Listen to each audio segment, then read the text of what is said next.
Yeah. Mm-hmm. Yeah, no, I know what to do with you. I know. I know. Don't worry about it. I know. Yeah. You know, I'm literally sitting down now to do it. Yeah, yeah, yeah. It's just No Mercy, right? Yeah, yeah, yeah. The pay-per-view. Yeah. Wait, what? No, no, no. On pay-per-view, you ain't got to do the other ones. What do you mean, got to do the other ones? Oh, what the?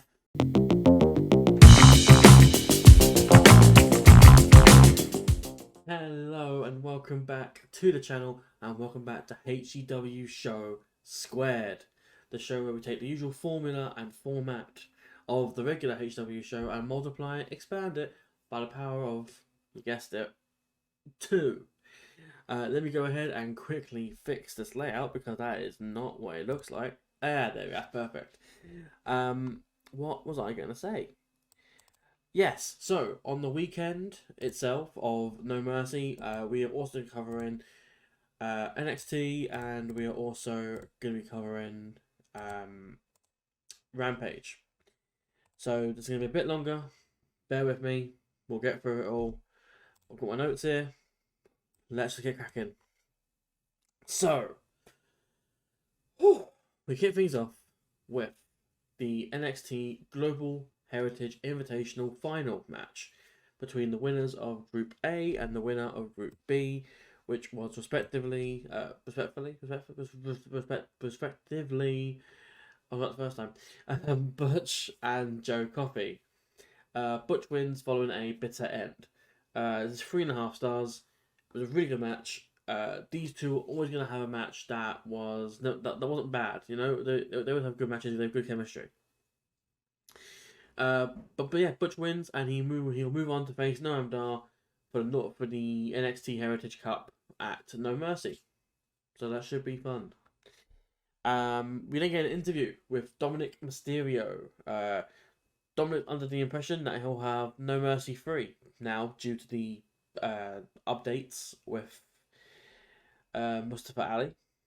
But he's informed that there is in fact a triple threat later on in the night to decide who he will fight at No Mercy for his title. We then get a vignette. The family, Chandler Lorenzo and Tony D'Angelo, who haven't had a match on TV since winning the tag titles, are hosting a family restaurant dinner thing for the tag teams in NXT. They're first greeted by Los Lotharios. They exchange a few quips and yeah, then it ends pretty much. I assume this is going to be a big thing throughout the course of the show, and it was.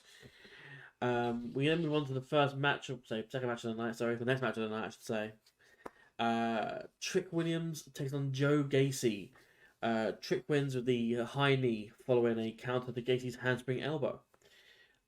Post match, he's interviewed and he's asked about if he thinks Mello is going to retain against Ilya at No Mercy. And this is where you start to see a tiny bit of resentment from Trick.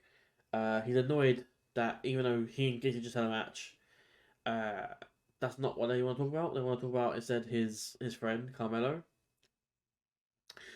Trick does answer though, begrudgingly, saying he believes Carmelo is going to win and you shouldn't bet against him. And then Trick also mentions that Carmelo has his title and Trick now wants his own title, not Carmelo's title, it was his own title. I rated this 2 stars. It's hard to rate a match when it's under 5 minutes long. Their limited interactions weren't bad, so I'm sure if they had a bigger match, they would, more than likely, have a better match, better looking match. Yeah, so we move on to an interview with Blair Davenport. Blair sends out a warning basically to Gigi saying that she can't match Blair's viciousness and that she'll see what Blair means tonight. Backstage, Andre Chase and Duke Hudson are worried about Thea Hale when they run into JC Jane. JC introduces Thea, who's now completely dressed in all leather. Cool. Andre is annoyed, but then he backtracks. He says that she looks great, basically. Thea then heads off. She's got a match later.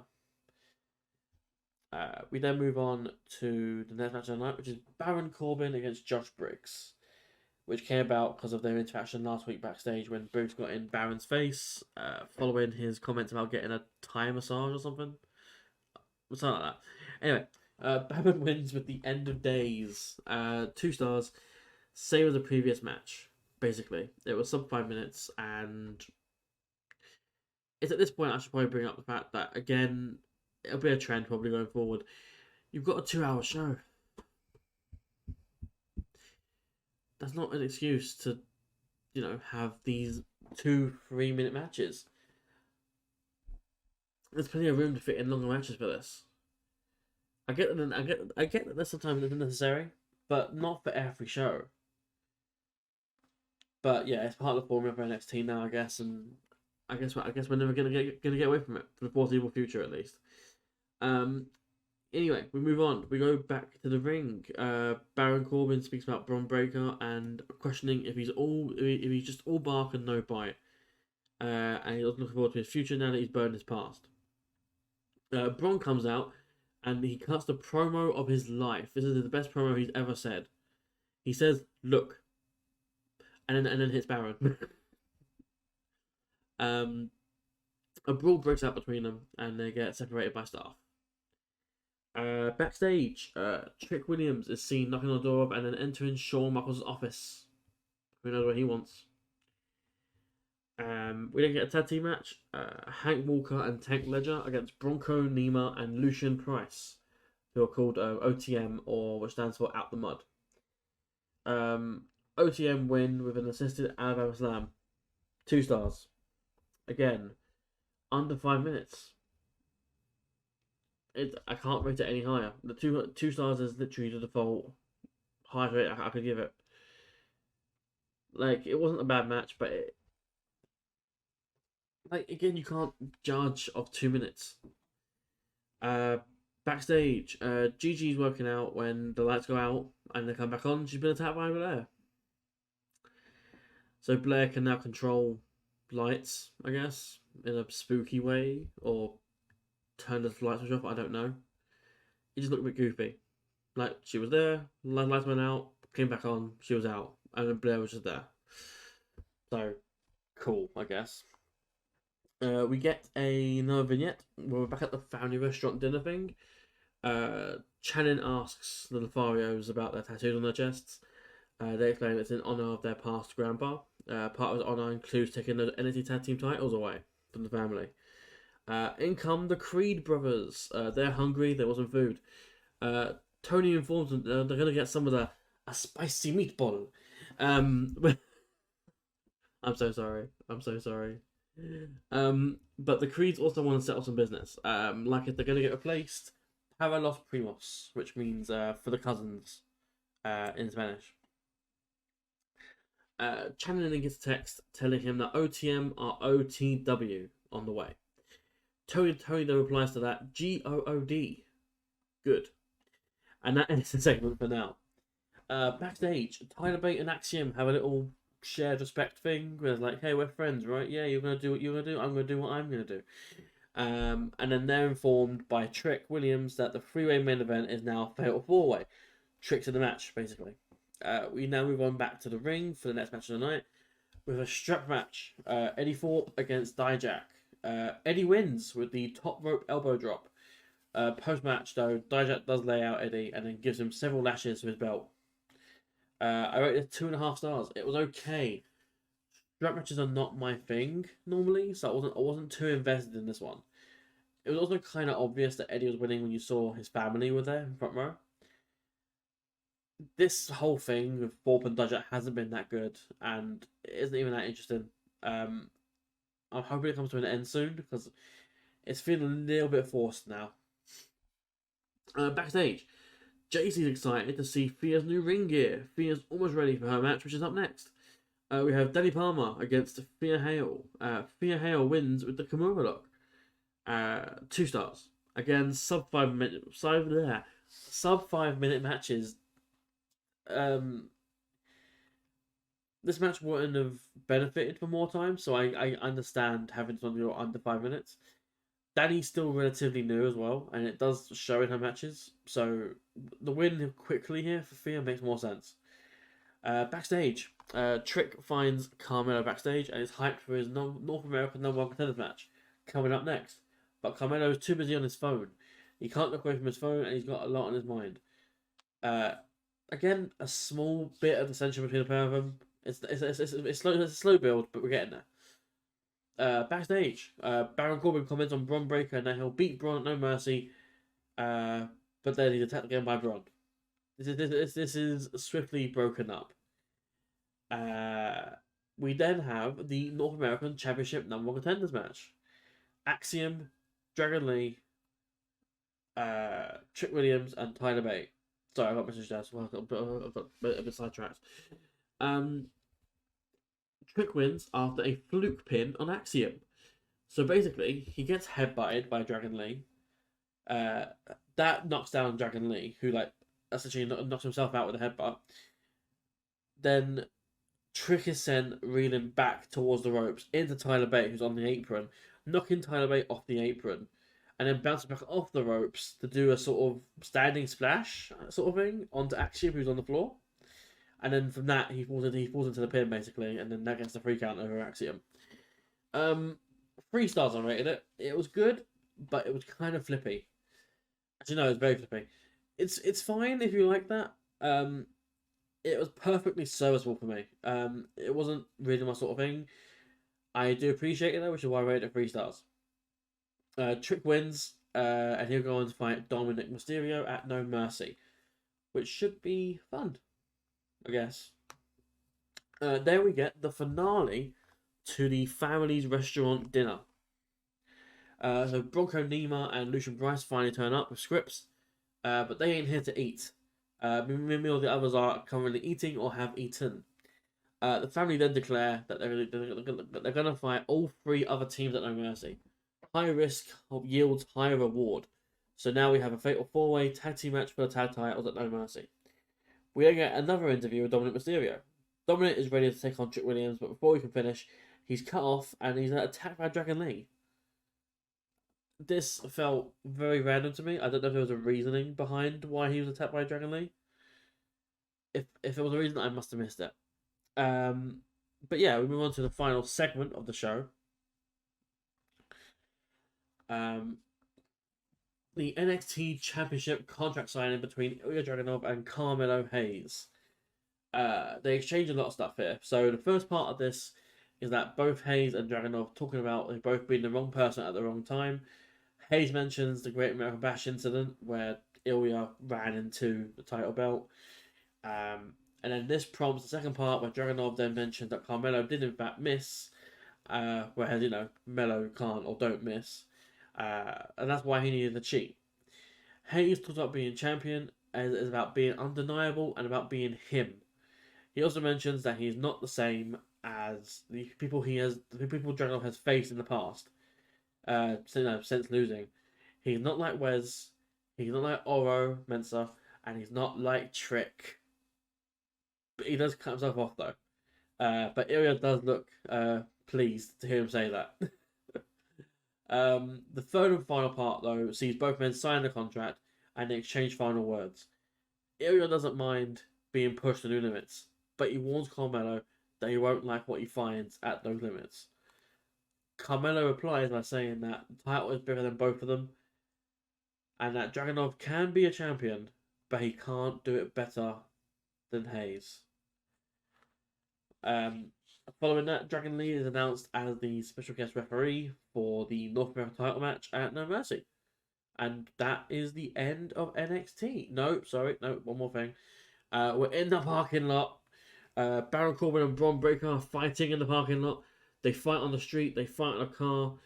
Baron throws Braun onto the car roof. They battle into the building, they clash, and then they eventually crash through the most obvious plain white wall. And they both fall into Shawn Michaels' office. Screen face to black, with both of them getting pulled apart again. I'll try and put a screenshot of it, but it was so obvious that this was a wall meant to be broken there was like nothing there. It was just a white wall that they were fighting next to. I can't explain it. I'll put a picture in if I get time. There's there's a white wall, a corridor that they're in, and there's nothing there. There's no decorations, no paintings, no nothing. It's just that. The white wall, very clearly meant to break and for them to go through it, in my opinion. But yes, that officially brings an end to the go home edition of NXT Before No Mercy. It was okay. It was nothing to shout about, really. A lot of short matches this week, an average strap match, and an opening and ending match that was pretty good. It's a shame that the NXT Global Heritage Invitational was over, because the gimmick of those matches are fun, for me at least. But oh well, we move on with help with the sudden releases of Mustafa Ali as well. It feels like North American title build is a little rushed, and that won't help in future if there's no communication between the varying levels of authority within WWE. But regardless of that, this was a go home show. I think it made more sense for it to be a chilled show in terms of intensity, as the important thing is this week is the pay-per-view, No Mercy, which I will be covering here. I got exclusive authority from Ray and Frozzy that I had the all clear to cover No Mercy on HCW Show Squared. To be fair, I don't think they're going to cover it anyway, so I think we're good on that front. But, moving on, we go on to AEW Rampage. And we kick things off with the AEW World Trios Championships. We have the Hardys teaming with Brother Zay to take on the champions, the Acclaimed and Daddy Ass Billy Gunn. The Acclaimed and Billy Gunn win with the assisted slam thing that they do. I don't think it's got a name as of yet. I rated 3 stars. This was honestly, and quite surprisingly, not as bad as I thought it was going to be initially. Of course, the Hardys aren't at all in their prime, which is the main reason why I didn't think it would be this good. I didn't think it would be that good. But despite that, they didn't hinder too much. They weren't that involved, in all honesty. It was a good watch. But yeah, after this, it's announced that they're in fact the Acclaimed are the Acclaimed and are fighting TMDK at Wrestle Dream. They're fighting Shane Hayes, Mikey Nichols, and Bad Dude Tito, which should be a very fun match. We go backstage. Eddie Kingston is cutting a promo on Rocky Romero when he's interrupted by Jay Lethal and his crew. Sanjay is there, Satnam's there, and both Jeff and Kevin Jarrett are there. Jay mentions that Eddie is an unfit Ring of Honor World Champion, and that he's poured his life into making sure that holders of the Ring of Honor World title were pure athletes, and Eddie is no pure athlete. Eddie then laughs this off and prepares for his match with Rocky Romero. We move on now to the New Japan Strong Openweight Championship match. Rocky Romero is on champion Eddie Kingston.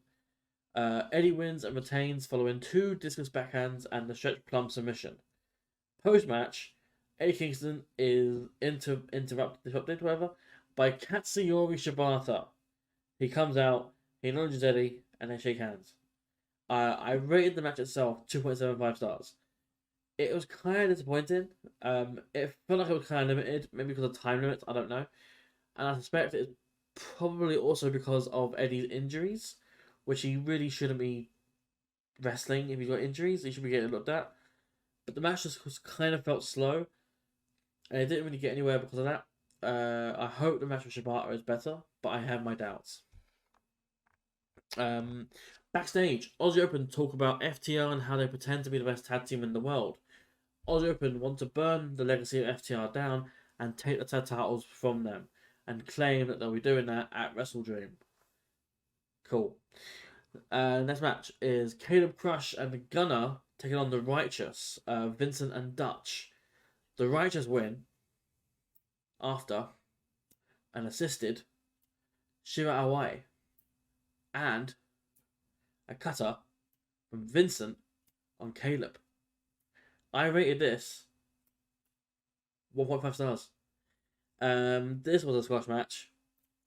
It only served to put over the Righteous. That's basically it. How will MJF overcome these odds? Very generic stuff. Moving on. Nick Wayne speaks on Darby and Christian's match at Wrestle Dream. He mentions that he has business with Luchasaurus and that he'll fight Luchasaurus at Wrestle Dream 0 Hour. Cool. We then get an interview with Zack Sabre Jr. Zack talks about how he's just landed from Tokyo and he's feeling fresh as a daisy. He mentions that how AEW may have Brian wrapped in by. He mentions how AEW may have Brian Danielson wrapped up in bubble wrap or in absorbed football. Because at this point, a simple gust of wind will knock him down. He questions if he's supposed to be honoured to be part of Brian's retirement tour, but he mentions that Brian's already retired once in Seattle, and at this time it'll be his final retirement. And he does like the final countdown thing, that the final retirement.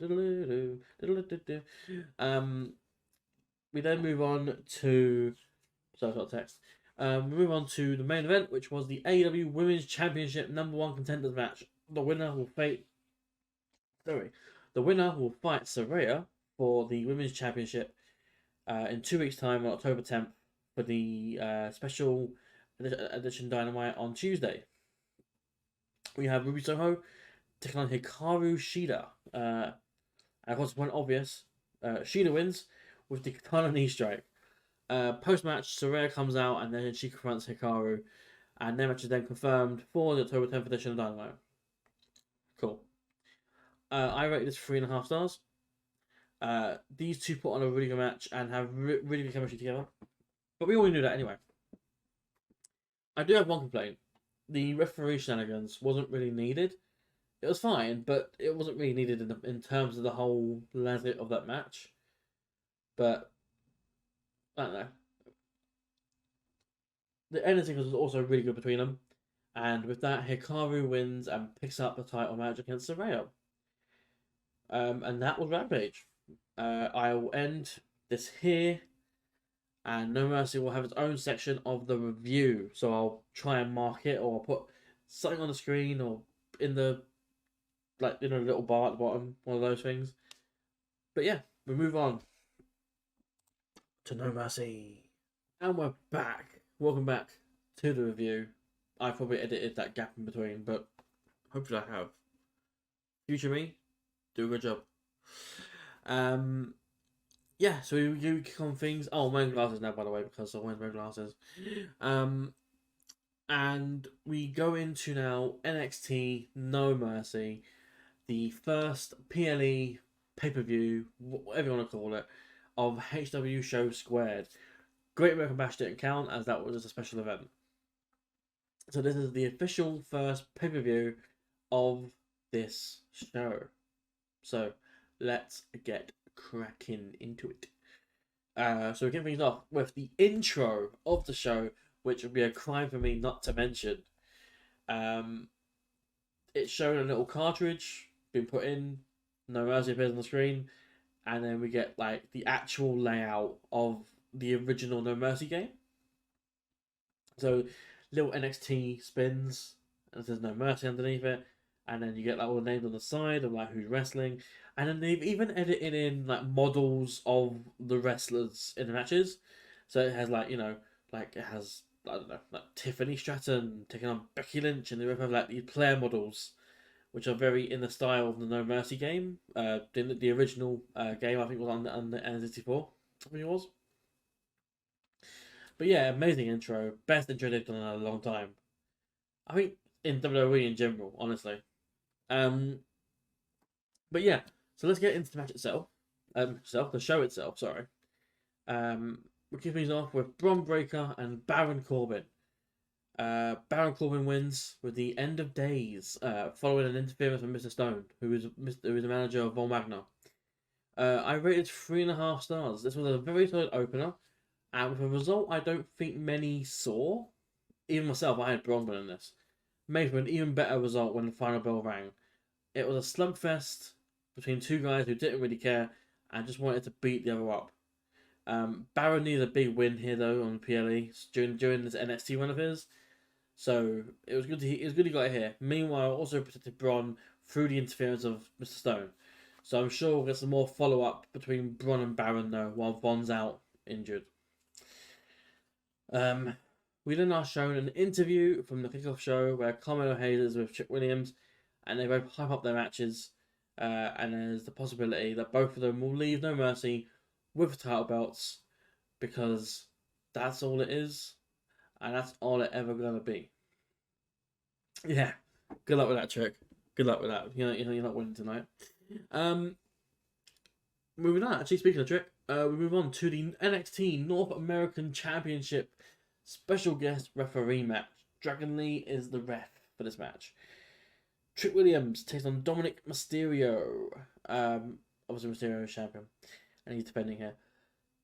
So the first thing I wrote here was turnabout is fair play, as Dragon Lee is the special ref, just like how Dominic was the special guest referee when Dragon Lee fought Mustafa Ali for number one championship for this very show, for this very match, in fact. But yeah, the end of the match is Trick Williams wins via fluke when he high knees the North American title into Dominic's face. New champ. I rated this 2 3/4 stars.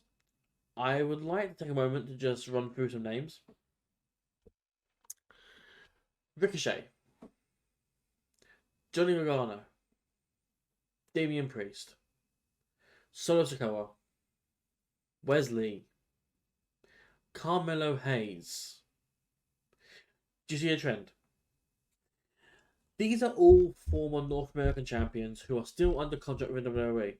If you include the names that are not with WWE, you get a lot more as well. But they were all ready for this achievement, or they already had the stature to justify holding the title when it wouldn't be too unrealistic. Trick Williams does not. If I'd likened it to anything, do you remember Leon Ruff and how he won a title in a fluke? That's how I see this personally. Trick is not ready for this. I don't know. It was a good moment, I suppose. It was like a feel good moment, and I suspect that moment is the only reason why Trick actually won here. Though I also suspect that No Mercy was not the intended place for Trick to win. As I initially said, as initially it was meant to be Dominic and Mustafa Ali anyway, which now didn't happen for obvious reasons. But like I said, the moment was good.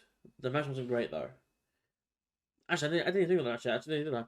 The match itself was overbooked. It had 2 ref bumps and 2 separate occasions where Trick pinned Dominic for a 3 count, and all this just so Trick can win via a fluke. You could have won via fluke without the ref bumps. Both guys are still trying to find their feet in ring, and while Dominic is ahead of Trick, it's not enough to the point where he could have carried the match. So it suffered, but at least he got a feel good moment out of it. We're shown a segment from NXT where Joe Gacy is self-reflecting and declaring that everything he's taught is wrong. Ava Rain with him, and she reassures him that she's still there. Joe hears none of this though and tells Ava to go away. He needs to find his true purpose. The schism appears to be over, be dead since the Dyad left. We move on to the NXT Tag Team Championships. We have the Creed Brothers, Los Lotharios, Bronco Nemo and Lucian Price, OTM, and the champions, the Family, Tony D'Angelo and Channing Lorenzo. The Family win and retain following a bada boom, bada bing on Lucian Price. 3 3/4 star. I rate this. It was messy, but messy in the best way possible. You had 8 men in a multi-person tag match. This was never going to be civilized in any way, and I'm glad for it. It was crazy, explosive, and to be honest, if you'd remove Bronco and Lucian from the match, you'd have the exact same match. They added nothing to it. I suspect they were simply there as pin eaters for this, to keep everyone else strong. Regardless of that, though, it was a very fun match, and so far, this is the match to beat. Stage, Trick Williams meets with Carmelo Hayes, and they both celebrate the fact that Trick is the new North American champion. Now it just depends on if Carmelo can beat Ilya, so they can celebrate properly. But enough of that for now. We go into the NXT Heritage Cup title, or trophy, I don't know what it's called now. We have Butch taking on Noam Dar, the current champion.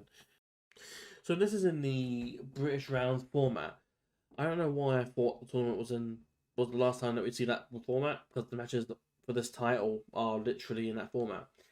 But Noam Dar wins, and he retains after winning 2-1. So I'm going to break down the rounds and so we can go through what happened.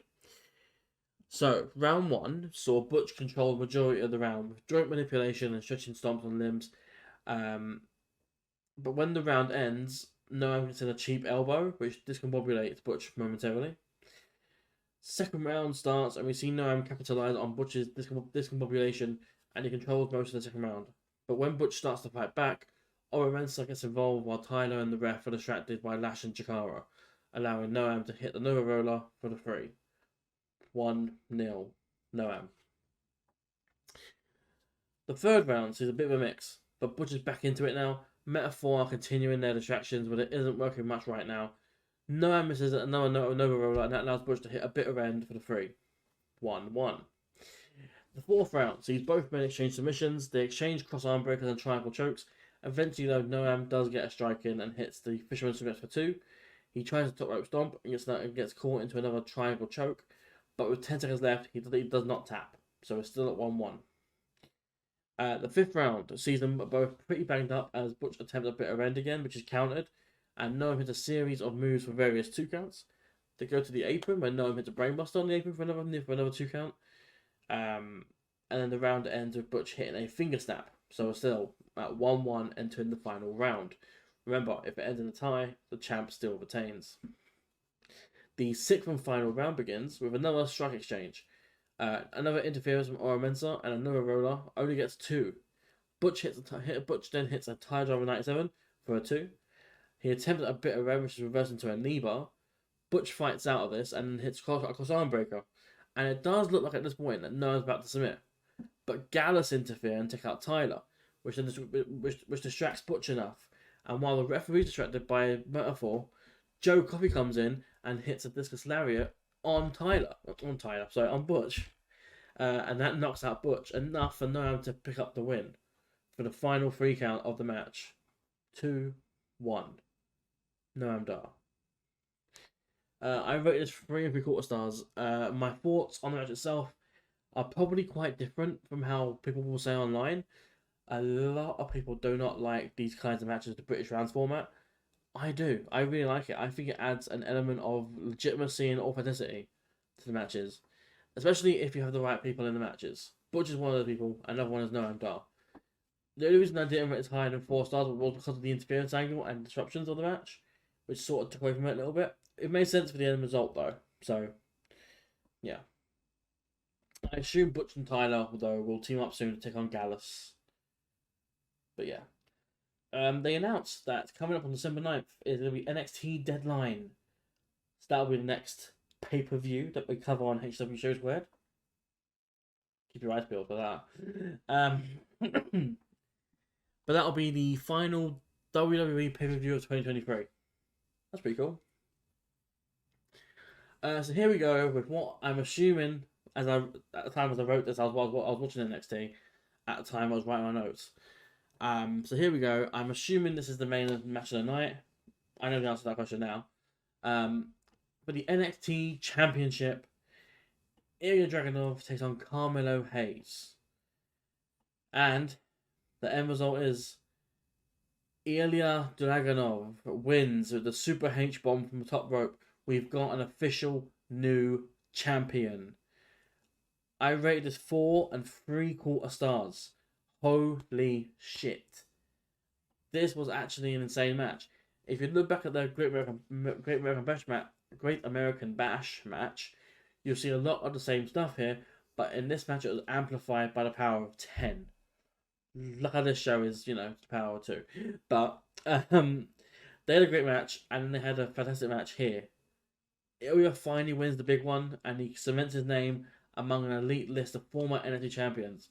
But let's not ignore Carmelo here as well. Carmelo put on one hell of a performance. He put in an absolute shift as well. This was a great match from both men, and both men should take a bow. This has potential to be one of those match of the year candidates.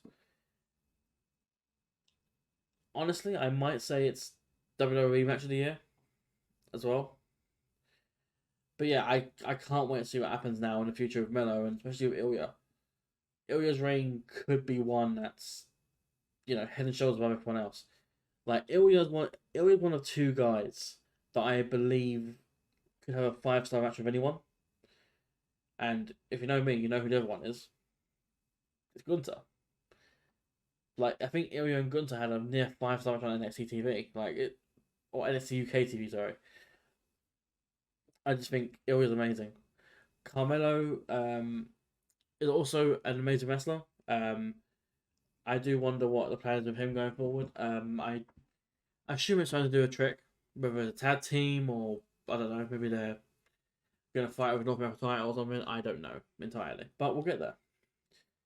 We move on now to the main event of the night show, which was for the NXT Women's Championship in an Extreme Rules match.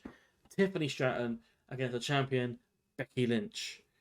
The match ends when Becky hits a manhandle slam on a stack of steel chairs.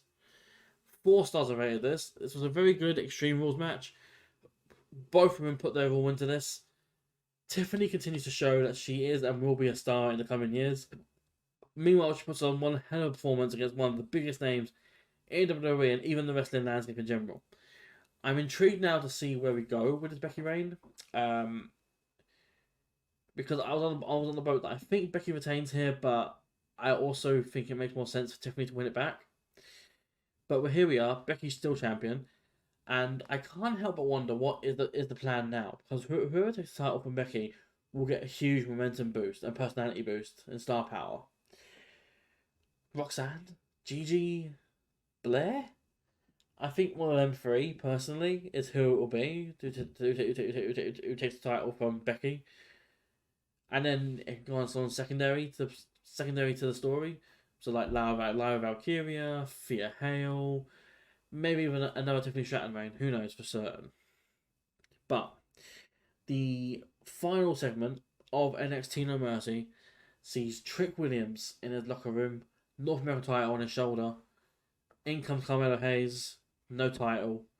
He apologizes that he didn't beat Ilya, and Trick calms him down, which is fine.